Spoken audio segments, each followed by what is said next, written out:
하나님의 말씀을 전할 텐데, 특별히 바로의 꿈이라는 제목으로 은혜를 나누도록 하겠습니다. 바로가 꿈을 꿨죠. 요셉이 감옥에 갇혀 있는 상황에서 바로가 꿈을 꿨습니다. 그 꿈을 누가 꾸게 하셨습니까? 하나님께서 꾸게 하셨다라는 것이죠. 자, 그래서 우리가 첫 번째 이렇게 볼 수가 있습니다. 같이 한번 읽겠습니다. 시작. 하나님은 그분의 이야기를 이루시기 위해 사람들을 도구로 사용하신다. 아멘. 자, 하나님은 그분의 이야기, 그러니까 하나님의 이야기죠. 하나님의 이야기를 이루시기 위해서 사람들을 도구로 사용하신다라는 것이죠. 자, 술 맡은 관원장이 전직이 회복됐어요. 요셉의 꿈대로. 그런데 만 2년 후에 바로가 도무지 그 뜻을 알 수 없는 꿈을 꾸죠. 그래서 이 사실을 알게 된 술 맡은 관원장이 꿈을 해석할 사람으로 감옥에 있었던 요셉을 천거하는 거예요. 이 요셉이 있습니다. 그러면서 이 사건은 요셉으로 하여금 애굽의 총리가 되는 계기를 만들어 주었다라는 것이죠. 이것을 통해서 느끼는 것은 무엇입니까? 하나님은 구속사역을 이루시기 위해서 각본을 쓰고 계신다는 거죠. 하나님은 자신의 이야기를 이루시기 위해서 사람을 사용하시는 거예요. 바로 왕을 사용하고 술 맡은 관원장을 사용하고 요셉을 사용하고 이렇게 해서 결국에는 하나님께서 자신의 일을 이루기를 원하신다라는 것이죠. 그래서 성경 전번에 보면 하나님께서 이렇게 저렇게 막 각본을 짜는, 누가 봐도 야 이거 각본이 아니고서는 있을 수가 없는데 하는 이야기가 참 많이 나와요. 그중에 제가 참 재밌게 봤던 책이 바로 에스더서인데, 에스더 6장 1절에 이렇게 나옵니다. 한번 읽어보겠습니다. 시작. 그날 밤에 왕이 잠이 오지 아니하므로 명령하여 역대 일을 가져다가 자기 앞에서 읽히더니. 아멘. 자, 그날 밤에 왕이, 여기 보면 이 왕은 아하수에로 왕이에요. 아하수에로 왕. 아하수에로 왕이 잠이 안 온대요, 갑자기. 왜 잠이 안 왔을까요?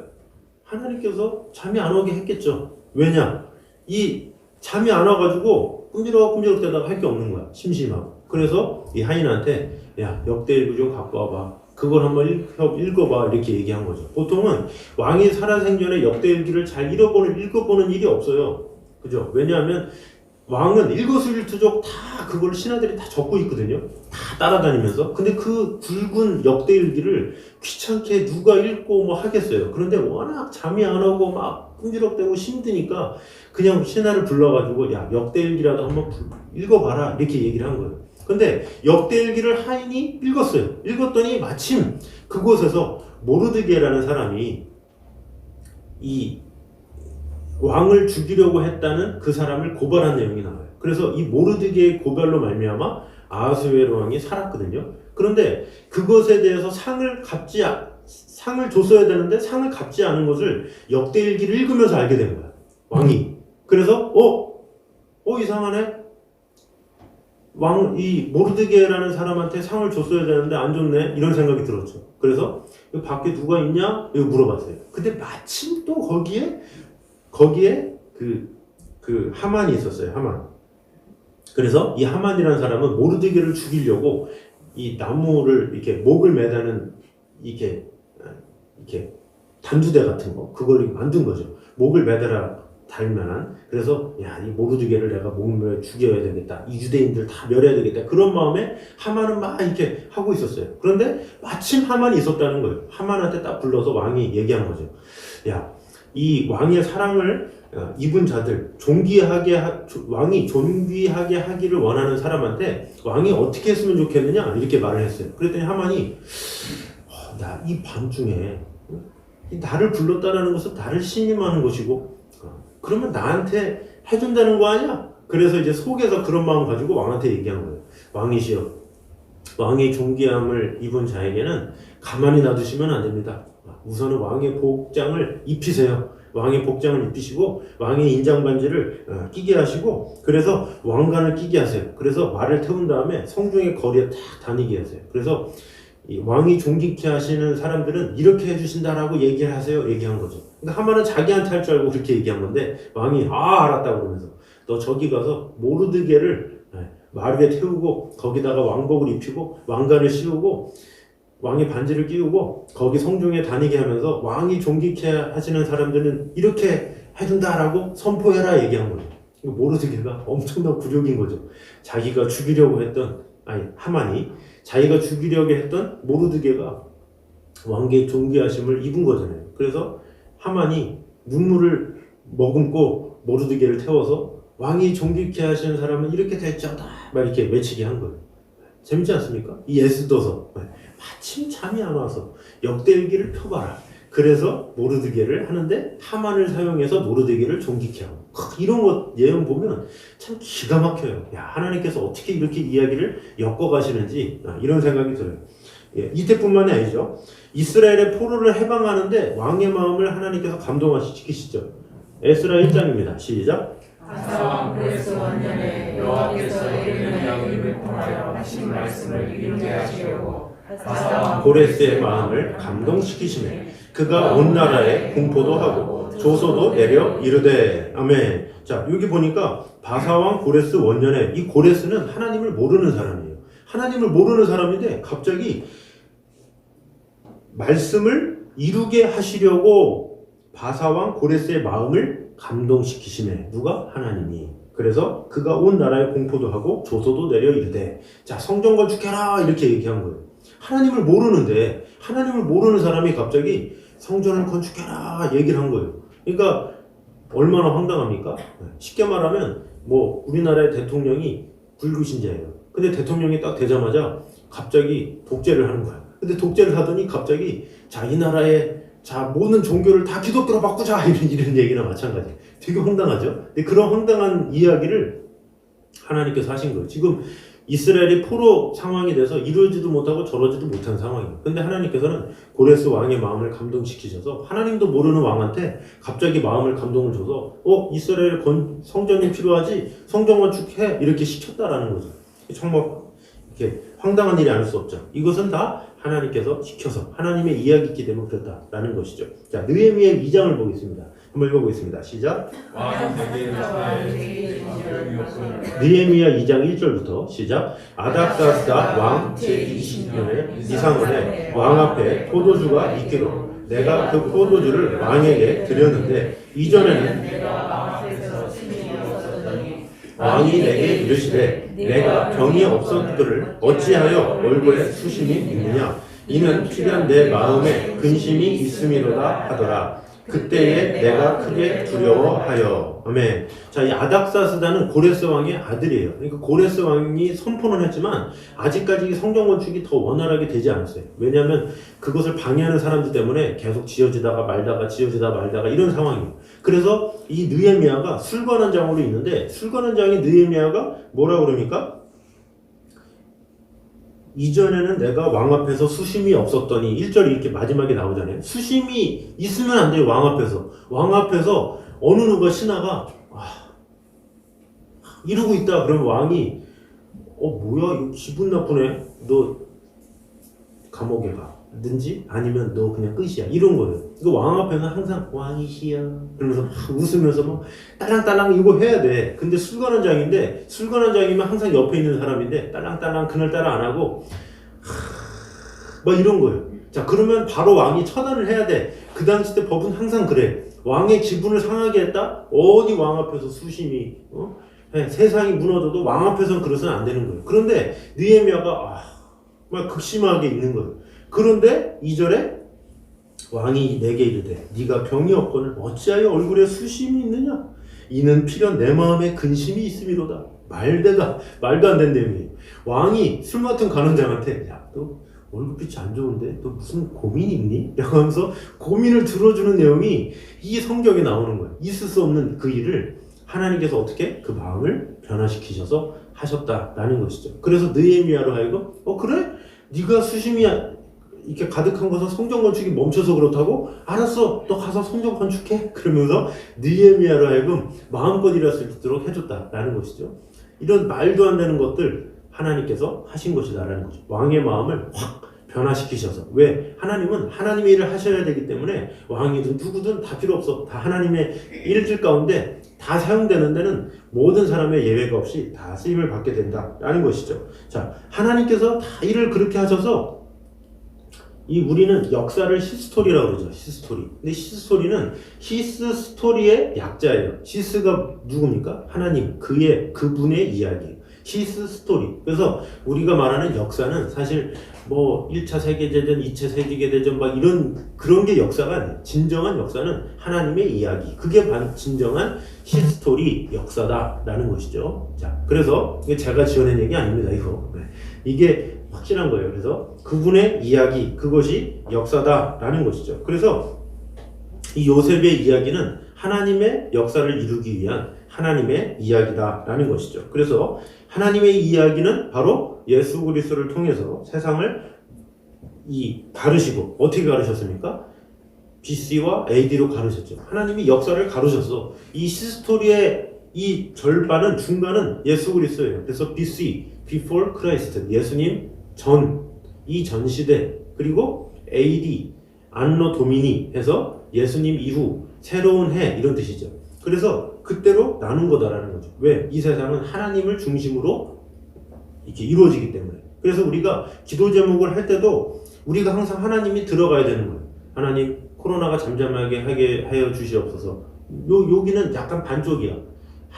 코로나가 잠잠해지는 거는 모든 사람이 원하는 거지만 하나님께서 기뻐하시는 건 뭐예요? 코로나지만 그 상황을 통해서 하나님을 모르는 사람이 하나님을 알게 하시고 이런 게 하나님 중심이죠.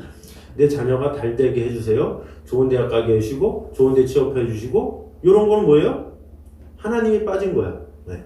잘 되되 하나님을 먼저 알게 하여 주시옵소서. 이런 게 하나님 중심인 거예요. 그래서 하나님의 이야기 중심으로 가야 하나님의 이야기에 내 자녀를 끼겠습니다 하면서 하나님의 그 스토리에 내 자녀를 자꾸 등장시키고 내 남편을 등장시키고 내 이웃을 자꾸 등장시켜야 하나님께서 일하기 시작하는 거예요. 그래서 우리는 항상 모든 것을 인본주의 중심으로 기도하는 것이 아니라 오직 하나님 중심으로. 왜? 하나님의 일이기 때문에, 하나님의 역사이기 때문에, 히스 스토리이기 때문에. 그래서 우리가 어떤 일이 있든지 늘 나의 삶도 그분의 이야기로 승화될 수 있도록 늘 마음을 다해서 하나님을 생각하며 하나님께서 역사의 주인 되심을 인정하는 저와 여러분 되시기를 주님의 이름으로 축원합니다. 자, 두 번째는 읽어보겠습니다. 시작. 세상은 인생의 고민과 문제에 아무런 해답을 주지 못한다. 자, 창세기 41장 8절입니다. 읽어보겠습니다. 시작. 아침에 그의 마음이 고민하여 사람을 보내어 애굽의 전술가와 현인들을 모두 불러 그들에게 그의 꿈을 말하였으나 그것을 바로에게 해석하는 자가 없었더라. 자, 꿈을 꾼 바로가 이 마음의 본민에서 애굽의 술객과 박사를 모두 불렀다라는 것이죠. 근데 자신의 꿈을 다 얘기하는 거예요. 그 당시 때 건세자, 그 당시 때 잘 배웠다는 사람 다 불러가지고 나의 꿈이 뭔지 한번 풀어봐라 이렇게 이야기를 한 거죠. 그래서 당대 최고의 학문을 자랑했던 그런 사람. 그러니까 왕 앞에 쓰려면 보통 사람이 서서는 안 되죠. 완전 뽑혀서 정말로 대단한 석학들만 거기에 모인 거예요. 근데 거기에서 바로 왕이 내가 이렇게 꿈꿨는데 요거 좀 해석해봐라 이렇게 이야기를 한 거죠. 자, 그런데 하나님을 알지도 못하고 섬기지도 못한 사람들이 뭘 알겠습니까? 하나님께서 주신 꿈인데 어떻게 이 사람들이 알겠어요? 이 세상이 바로 그렇다라는 것을 알려준다라는 것이죠. 그래서 이와 같이 세상은 모든 사람들이 가지는 인생의 고민과 의문에 대한 해답, 이것을 알려주지 못한다라는 것을 알려주고 있는 거예요. 그래서 바로에게 꿈을 주신 하나님께서 만물을 만드시고 주관하시고 역사를 이끌어 가시죠. 그래서 세상에 아무리 전문가를 할지라도 해답을 줄 수 없다라는 것이죠. 그래서 오늘날의 많은 사람들은 아니야, 과학이 발달해서 이 과학으로 뭔가 해결할 거야, 뭐 이렇게 생각하는 사람이 있고, 뭐 문명이 발달하고 뭐 사회가 발달했으니까 뭔가 이런 것이 잘 될 거야, 뭐 여러 가지 많은 것들이 있지만 그런 것을 통해서는 해답을 얻을 수 없다라는 것이죠. 뭐 우울증 같은 경우도 마찬가지죠. 우울하고 그게 심해서 조울증이 일어나고 그걸 어떻게 해결할 거예요? 그것은 어떤 세상적인 방법으로 어떻게 할 수 없는 거예요. 계속 우리 인간은 이런 방법 저런 방법을 찾아서 이곳을 찾아 저것을 찾아 헤매는데 중요한 것은 뭐예요? 해답이 없다라는 거예요. 해답은 없는데 세상은 신기루와 같아. 할 수 있어. 이렇게 얘기를 하는 거죠. 성공할 수 있습니다. 그러면서 아직도 저한테 문자가 계속 와요. 재파 터뜨리시면 됩니다. 그러면서 사장님 막 그러면서 계속 문자가 오길래 괜찮습니다. 저는 별로 관심이 없으니까 문자를 이제 안 보내주셔도 됩니다. 사장님. 제가 이렇게 문자를 보냈더니, 아, 네, 알겠습니다. 그러더니 또 다른 데서 또. 그게 뭐예요? 이거 하면 성공한다? 이거 하면 대박 난다? 뭐 이런 거 아니에요? 계속 세상은 계속 그래. 뭐 이렇게 가진 사람일수록, 뭐한 사람일수록, 아, 이거 하면 잭팟을 터트린다? 이거 하면 성공한다? 막 얘기하지만 신기를 뿐이다라는 거죠. 오히려 그런 것으로 인해서 공허함을 느끼고 또 욕심을 나서 자신이 멸망하게 되는 경우가 얼마나 많습니까? 그래서 이 세상은 신기루와 같은 것, 이것이 중요하다라는 것이죠. 자, 이 사진 뭔지 아십니까? 제가 이 신문을 보는데, GDP 7만 배짜리 노다지 광물 소행성 발견 딱 해가지고 딱 나온 거예요. 그래서 소행성이 발견됐대요. 이게 막 먼 데 있는 것도 아니고 가까운 데 있는 거예요. 화성과 목성 사이에 소행성대 여기 위치한, 그래서 16사이키 소행성이래요. 그래서 얼음이나 암석이 아니라 막대한 가치의 광물로 구성되어 있대요. 이게 다 광물이래요. 와, 그러니까 야, 이게 다 광물이라고. 그래서 완전히 철과 니켈로만 만들어졌다는 거죠. 이 철하고 니켈 이거만으로는 엄청난 부자가 되는 거잖아요. 그래서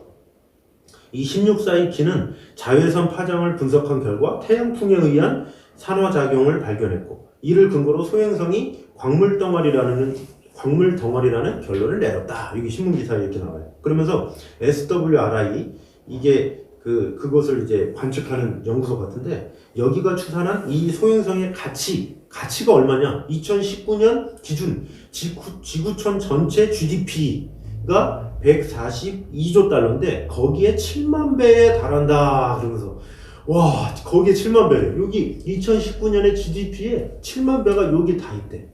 와, 그러니까 볼 때 어때요? 와, 이거 부자 되겠네 이거. 그런데 마지막 우리를 신비하게 하는 기사 한 줄. 다만 16사이키가 노다지 소행성이라고 하더라도 현재 이곳에서 광물을 채굴해 지구로 가져올 기술력은 없다고 USA 투데이는 전했다. 끝이에요. 네. 뭐예요? 그림의 떡이다. 네. 7만 배야 이러놓고서 이거 우리 거 아니야. 네. 끝난 거예요. 네. 저는 이걸 딱 보면서 야, 이 세상이 그렇구나 이런 생각이 들어요.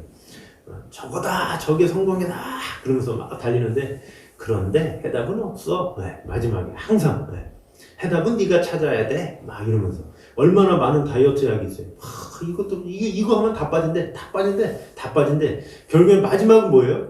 결국은 당신이 잘해야 돼. 그러면서 해답은 없어. 진정한 약이 어딨어? 막 그러면서 이 세상이 다 그렇다라는 것이죠. 그래서 사람들은 더 나은 과학을 꿈꾸지만 진정한 과학은 없다라는 거죠. 더 나은 정치를 꿈꾸지만 진정한 정치인은 없는 거예요. 나와라, 내려가라 해서 또 사람 놨더니 또 다시 내려가라. 또 왔더니 내려가라. 왜? 사람이기 때문에 어쩔 수 없는 거예요. 계속 우리에게 만족을 줄 수 없는 거예요. 그래서 이게 잘못됐느니 저게 잘못됐느니 저 사상이 잘못됐느니 뭐 그래봤자 소용없어요. 네. 그 사람 나가고 또 사람 해봐야 그 사람이에요. 네. 그래서 이 소망도 없는 그곳에 붙잡아서 이것이 소망이겠거니 이렇게 사는 것이 아니라 오직 우리의 해답을 주실 수 있는 분, 인생의 모든 고민의 해결자, 그분은 하나님밖에 없다라는 거죠. 그래서 우리는 하나님 앞에 나아가서 하나님께서 나의 모든 문제를 해결해 주시리라는 믿음을 가지고 하나님께 나아가는 것, 그것이 지혜로운 사람이었다라는 것입니다. 그래서 우리의 모든 것을 세상에 두지 말고 나를 가장 잘 아시는 하나님께 소망을 두는 저와 여러분 되시기를 주님의 이름으로 축원합니다. 자, 세 번째입니다. 읽어보겠습니다. 시작. 인간은 하나님 앞에서 연약한 존재이다. 아멘. 자, 인간은 하나님 앞에서 연약한 존재다라는 것이죠. 우리 41장 1절, 8절을 다시 한번 읽겠습니다. 시작. 아침에 그의 마음이 경민하여 사람을 보내어 애굽의 점술가와 천인들을 모두 불러 그들에게 그의 꿈을 말하였으나 그것을 바로에게 해석하는 자가 없었더라. 아멘. 자, 우선은 왕 자체도 엄청난 권력을 가진 애굽인들에게는 신으로 여겨졌어요. 신이시여 이렇게 얘기할 정도로. 로마에서도 그렇잖아요. 왕은 시저가 이렇게 신으로 여기는 자예요. 근데 신이 꿈을 해석을 못해. 그래서 신이 꿈을 해석을 못하니까 그래도 인간 중에 가장 출중한 사람들을 불러. 그런데 그들도 꿈 해석을 못했다라는 거예요. 이것이 뭐예요? 인간은 어쩔 수 없는 존재다라는 것이죠. 인간은 어떻게든지 자기들의 뭔가를 세워가지고 뭔가 이게 누군가를 추앙하는 걸 좋아해. 그러니까 자기가 능력이 없기 때문에 누군가. 그래서 왕을 세워가지고 그 왕에게 권력을 주고 재산을 주고 모든 걸 다 줘가지고 그 왕이 대단한 것처럼 신격화 시키는 거. 그러니까 왕이 스스로가 신이 된 게 아니라 어떻게 보면 인간들이 왕을 신으로 만든 거예요. 이 사람은 우리를 이렇게 세울 것이다. 뭐 이런 기대감. 그런 것 때문에. 그래서 예전부터 그런 왕들은 이렇게 힘든 일 뭐 이런 거 안 하잖아요. 제가 이렇게 영화 이런 데 가끔 보니까 어떤 영화에 그런 게 나와요. 이 왕이 이 화장실에서 이 볼일을 보는데도 신하들이 그걸 처리하대요. 그거를. 네. 들어가십시오. 그러면서 그 들어가니까 드르르 막 이렇게 굴림하는 거기에 해서 왕이시여 힘을 주십시오. 막 그러면서 그거 힘을 주세요. 빼세요. 그것도 다 말해야 되고 그리고 다 닦아주고 그 뭐예요? 그게 난 그거 보면서 그냥 와 피곤해 주겠다. 자기가 그냥 들어가서 하지도 못하고 힘 주세요. 왕이시여 닦습니다. 뭐 이게 뭐예요 이게? 그러면서 왕에게 막 이러는 거예요. 그게 누구는 모르겠어요. 야 나도 왕 되고 싶다 이런 마음 듭니까? 저는 답답해요. 숨 막히고 뭐야 저게 지금. 근데 인간들이 그렇게 한다는 거예요. 신격화를 막 시키는 거예요. 왜? 왕이 막 대단한 사람이 되어야 그 왕으로 하여금 자기가 뭔가를 얻을 수 있다라는 생각 때문에. 그러나 절대로 그렇지 않다라는 것을 오늘 성경에서 말하고 있는 거예요. 애굽의 왕인데 신 중에 신이라고 불리우는 그 사람인데 아무것도 못하더라는 거예요. 꿈 하나도 해석하지 못하는 어리석은 사람이었다라는 거예요. 그래서 그곳에 이 술법을 잘하는 사람들, 대단한 사람들 다 불렀는데 결국에는 해답을 찾지 못했더라. 그 얘기가 바로 이 얘기다라는 것이죠. 그래서 내가 할 수 있다라는 생각을 완전히 버리게 하는 구절이 바로 이것이다라는 것이죠. 그래서 우리는 하나님 앞에서 교만하게 행하면 안 되는 거예요. 나는 연약합니다. 부족합니다. 그것을 늘 인정하는 것, 그것이 필요하다라는 것이죠. 인간의 연약함을 직시하고 하나님 앞에 나아가는 것이 필요하다라는 것입니다. 그래서 나는 오직 하나님의 도움이 있어야 살아갈 수 있습니다. 이런 고백이 있어야 돼요. 이런 고백이 있어야 하나님께서 긍휼히 여겨주시고 우리에게 은혜 주신다라는 것입니다. 그래서 하나님의 뜻을 우리가 어떻게 합니까? 하나님의 뜻은 하나님의 은혜로만 가능해요. 그래서 하나님의 은혜가 임해야 우리로 하여금 하나님을 알 수 있게 되는 거예요. 바로에게 있어서 은혜는 뭐예요? 술 맡은 관원장을 통해서 요셉이 청거된 거죠. 그래서 하나님을 그 요셉을 통해서 듣게 되는 거예요. 그래서 요셉이 뭐라 그러니까? 나중에 이 꿈을 알게 하신 것은 제가 아니라 하나님이십니다. 라고 하는 건 뭐예요? 당신은 연약한 존재예요. 왕이라고요? 그러나 연약해요. 하나님께서 해결할 수 있습니다 하면서 하나님께서 주신 꿈을 요셉이 풀어주죠. 그래서 인간의 연약함, 이런 모든 것을 해결할 수 있는 것은 하나님의 지혜밖에 없다라는 것이죠. 시편 92편입니다. 우리 한번 읽겠습니다. 시작. 여호와여 주께서 행하신 일이 어찌 그리 크신지요 주의 생각이 매우 깊으시니이다. 어리석은 자도 알지 못하며 무지한 자도 이를 깨닫지 못하나이다. 아멘. 자, 어리석은 자도 알지 못하며 무지한 자도 이를 깨닫지 못하나이다. 어리석은 자가 누굽니까? 네. 그냥 못 배우면 어리석은 자입니까? 아니죠. 하나님을 모르면 어리석은 자예요. 네. 하나님을 모르니까 무지하고 막 그런 거예요. 네. 저도 요즘에 이렇게 신천지에 이만희가 이제 나왔대요. 근데 1억 줬더니 그거 받고 나왔대. 근데 이 판사가 뭐예요? 하나님을 모르잖아요. 판사가 하나님을 모르니까 분별력이 없어. 거기 이만희가 나올 때 사람들이 그 신천지에 포교돼가지고 그 청년들이 다 가정에 있는 착한 청년들이 굴로 들어가가지고 사상에 완전히 해가지고 거기에 충성하느라고 집에를 안 들어오잖아요. 근데 막 울부짖으면서 막 내 자녀를 돌려내라고 그래도 판사가 못 들어. 왜? 하나님을 모르니까. 그러니까 자꾸 인간의 법을 가지고 해결하려고 그러니까 이거 나이가 많아서 좀 풀어줘야 되겠네. 그러면서 1억 달라고 그래서 1억 해가지고 풀어주고. 해결이 안 돼. 그거 어떻게 해결하겠어요? 판사가 하나님을 모르는 이상은 해결이 안 되는 거예요. 그거 그냥 이만희 씨가 죽어야 그냥 끝나는 거지. 이거는 뭐 어떻게 해결할 거예요? 인간의 지식으로는 어떻게 할 수가 없는 거예요. 그런 게 어리석은 자다라는 거예요.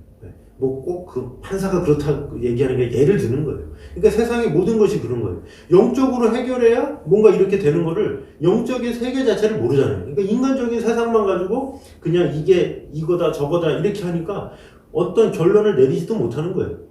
그러니까 어떤 보이는 그런 것들을 통해서만 뭔가를 하려는 그것이 인간의 연약함이다라는 것이죠. 그래서 하나님의 지혜가 있어야 돼요. 하나님의 감동이 있어야 되는 거예요. 그래야 영안이 열려서 사람들을 긍휼히 여기는 마음도 가지게 되고 그로 인해서 해결도 할 수 있는 거죠. 이 하나님을 모르는 사람한테 그런 이렇게 종교적인 법을 맡긴다는 것도 웃긴 거고 또 그것에 대해서 심판한다는 것도 참 웃긴 거고 그런 것이 참 안타까운 일이다라는 것이죠. 그래서 로마서 11장 33절 읽겠습니다. 시작. 기도다 하나님의 지혜와 지식을 부여하며 그의 판단은 측량치 못할 것이며 그의 길은 찾지 못할 것이로다. 아멘. 자, 이 세상 어느 누구도 하나님의 뜻을 알 만큼 탁월한 사람은 없다라는 거죠.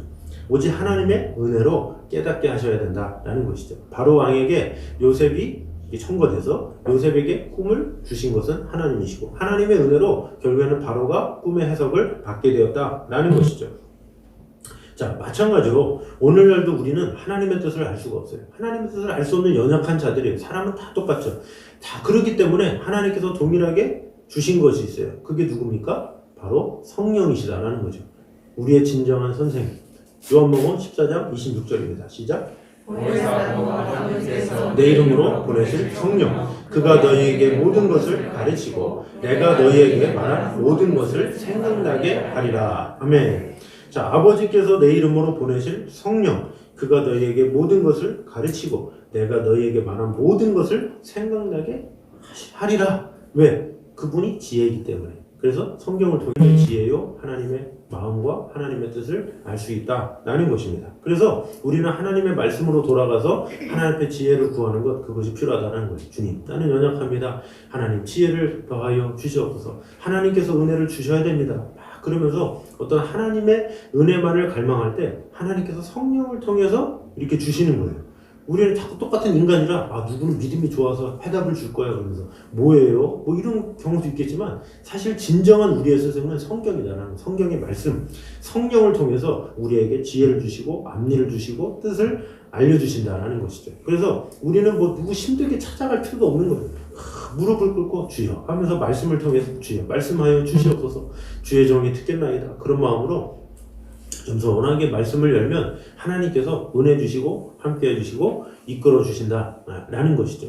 그래서 우리 모두가 하나님께서 진정한 지혜요 모든 것을 주신다는 마음을 가진다면 우리는 주님 앞에 시선을 돌려야 돼요. 나의 시선이 주님께 향해야 되죠.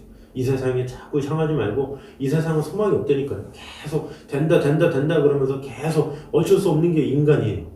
이게 조금씩 풀린다 그러는데 안 되잖아요. 인간의 힘은 어떻게 할 수가 없는 거예요. 우리는 이럴수록 하나님을 바라보고 주여 이 모든 것을 해결해 주시고 이 모든 것을 통해서 내 자녀가 하나님을 알게 하시고 이 모든 과정을 통해서 이 나라가 하나님을 바라보게 하시고 이것이 진정한 기도지 주여 코로나가 없어지게 하여 주시옵소서. 당연한 거죠. 뭐 당연한 건데 그 당연한 거 아래 하나님의 이야기를 넣어야 된다는 거죠. 주님 좀 연장되는 것 이런 것 하나님의 뜻인 줄 알 텐데 저는 모릅니다. 그러나 이 과정을 통해서 모든 사람들이 좀 하나님을 인정하게 하시고 인간은 연약하다라는 것을 깨닫게 하시고 좀 우리의 기도가 좀 더 하나님을 향하는 그런 마음으로 변화가 된다라는 것이죠. 그래서 우리의 모든 시선이 우리의 마음이 주님께 향함으로 말미암아 우리를 주관하시는 하나님 앞에 온전히 나아가는 저희들 되시기를 주님의 이름으로 축원합니다. 자, 우리 시간에 시선이라는 찬양입니다.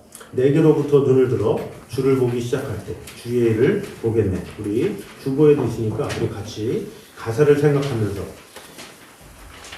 모든 시선을 주님께 드리고 살아계신 하나님을 느낄 때 내 삶은 주의 역사가 되고 하나님이 일하기 시작하네. 가사가 참 은혜로운 찬양입니다. 우리 가사를 묵상하시면서 같이 찬양하도록 하겠습니다.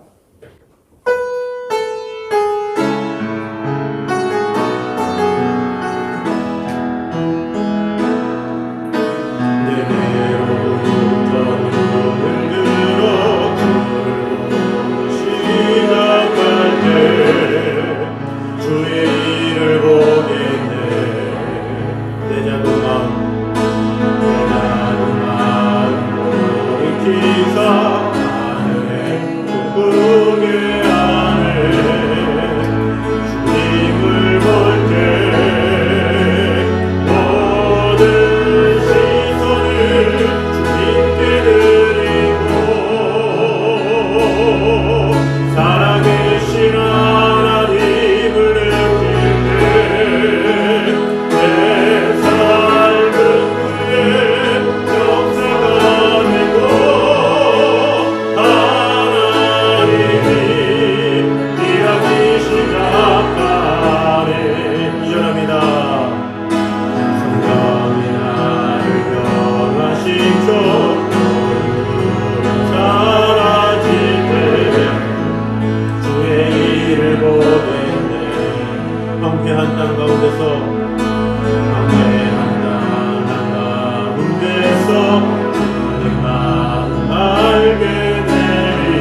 일어나서 고백합니다. 모든 시선을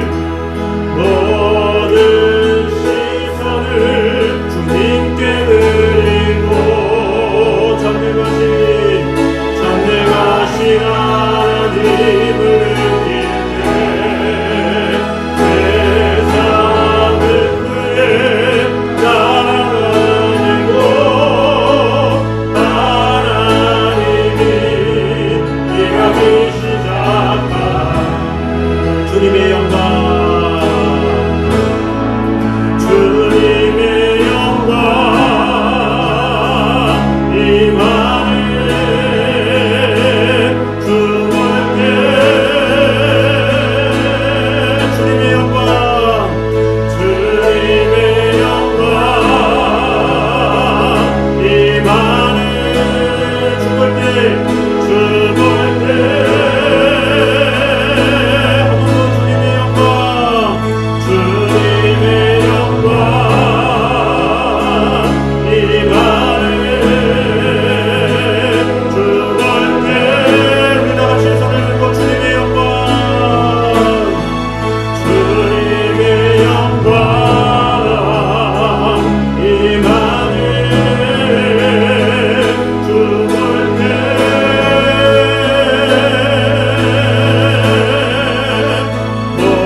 전능하신 하나님을 느낄 때 세상은 그의 나라가 되고 하나님이 일하기 시작. 한 번 더 모든 시선을 주님께 드리고 전능하신 하나님을 느낄 때 세상은 그의 나라가 되고 하나님이 일하기 시작하네. 이 시간 한 목소리로 같이 기도하겠습니다. 주님, 나의 시선이 주님을 향하기 원합니다. 그래서 우리 이 세상을 사는 이야기가 이 세상 사는 이야기, 사람들의 이야기가 아니라 하나님의 이야기 되심을 인정하는 자가 되게 하여 주시옵소서. 그래서 우리의 모든 기도가 하나님께서 개입하시는 기도, 하나님께서 원하시는 기도, 하나님께서 통치하시는 기도 될 수 있도록 우리의 마음을 변화시켜 주시고 우리의 시선이 오직 주님께만 향하는 자가 되게 하여 주시어서 나의 연약함을 인정하고 오직 하나님께로부터 말미암는 은혜만을 구하는 자가 되게 하여 주시옵소서. 하나님의 지혜를 꿈꾸는 자가 되게 하여 주시옵소서. 이렇게 한 목소리로 같이 기도하도록 하겠습니다. 찬양을 감사합니다. 아버지 하나님, 정말 주님의 은혜를 찬양합니다. 주님께서 지켜주시고 역사하여 주셔서 이 모든 것이 하나님의 뜻 가운데 온전히 이루어질 수 있도록 주님 지켜주시고 역사하여 주시옵소서. 아버지 하나님, 오직 우리의 모든 시선이 주님을 향할 수 있도록 주님 인도하여 주셔서 우리의 모든 생각 가운데, 우리의 모든 뜻 가운데 주님께서 언제나 함께하여 주셔서 이 모든 것들을 주관하시는 하나님의 은혜 가운데 거할 수 있도록 주여 역사하여 주시옵소서. 주님만을 사랑하오며 주님께서 지켜주시고 역사하여 주셔서 아버지 하나님의 은혜를 신뢰하며 주 하나님만 바라보며 나아갈 수 있도록 주여 지켜주시고 역사하여 주시옵소서. 우리와 늘 언제나 함께하시는 그 하나님의 은혜를 바라보며 오늘도 하나님의 그 이야기를 우리가 알고 그 이야기에 속으로 우리가 들어가 아버지 하나님의 크신 뜻 가운데 온전히 거하며 바라보며 나아갈 수 있도록 주여 지켜주시고 역사하여 주시옵소서. 우리와 늘 언제나 함께하시는 하나님의 은혜만, 하나님의 사랑만이 믿음할 수 있도록 축복해 주시고 역사하여 주시옵소서. 아버지 하나님, 정말 주님만을 사랑합니다. 사랑의 주님, 하나님은 우리 하나님 자신의 이야기를 이루시기 위해서 사람들을 도구로 사용하심을 보게 됩니다. 아멘. 주님, 우리도 도구로 사용하여 주시옵소서. 아멘. 내 자녀들도 도구로 사용하여 주시고 아멘. 내 사랑하는 가족들도 도구로 사용하여 주시옵소서. 아멘. 이 모든 것들 위해 인본주의적인 마음으로 그저 잘 되는 것을 기도하는 것이 아니라 오직 하나님의 뜻 가운데 잘 되는 것을 기도하는 자가 될 수 있도록 인도하여 주시옵소서. 아멘. 이 세상은 인생의 고민과 문제에 아무런 해답을 찾아주지 못합니다. 오직 하나님의 지혜만이, 하나님의 은혜만이 모든 것을 해결해 줄 수 있습니다. 아멘. 그래서 우리는 항상 하나님 앞에 연약한 존재임을 인정하며 주님 앞에 나아가 오직 하나님 앞에 지혜를 구하며 하나님께 시선을 맞출 수 있도록 인도하여 주시옵소서. 아멘. 나의 시선을 주님께 향할 때 주님께서 일하신다고 말씀하셨습니다. 아멘. 주님, 우리가 이번 주간도 주님께 시선을 보는 그런 시간 되게 하여 주셔서 아멘.